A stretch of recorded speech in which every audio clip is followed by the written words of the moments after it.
Hello and welcome back to the channel. In this video you will learn why do you need React hooks if you are a React developer or you are planning to learn React. So let's jump right into it. So what are React hooks? It's a new approach starting from React 16 to create applications. And this is a completely different way of creating architectural applications in React. So normally we used classes or stateless functions. And of course we preferred stateless functions because it's simply less code to write, and we just used classes when we need something like lifecycles methods, or we want to fetch something on initialize, or we simply need state to store some data. Now, with the help of React hooks, we can simply use everywhere functions because it is possible now to have a state inside these functions. So let's check on the example. As you can see here, we have on the left our standard class with some inner state. And on the right, you can see the same code, but written with hooks. And as you can see, we have some magic useState inside the function, and we are getting back a value and a setter.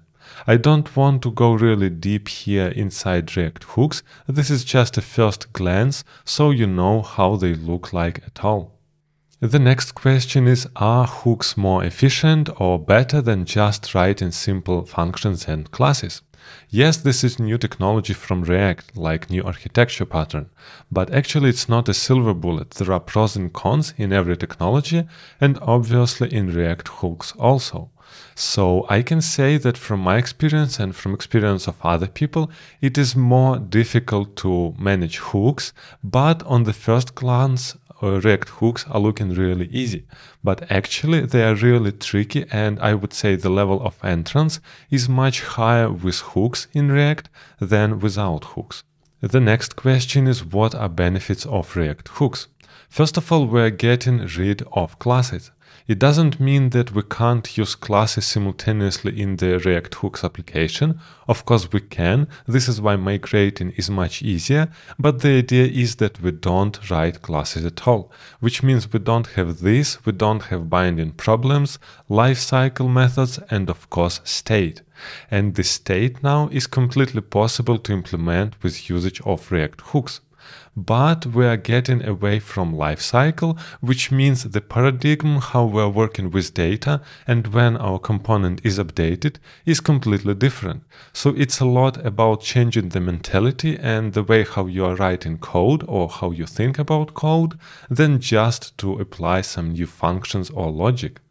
Also, it's much more difficult to debug hooks, and this is why I am saying that this is more advanced level, because you really need to dig deep into re-rendering. So you need to understand how many times your component was re-rendered, why it was re-rendered more than it should, and so on.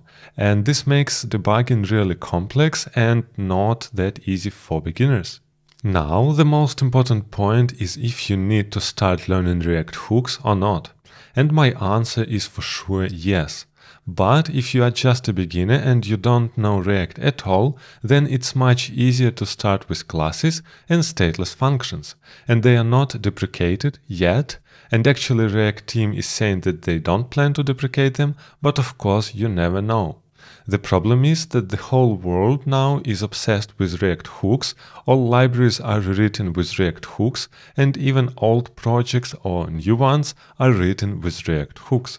Which means it's not about do you like React hooks or not, you simply need to learn them and understand them if you are planning to earn money as a React developer.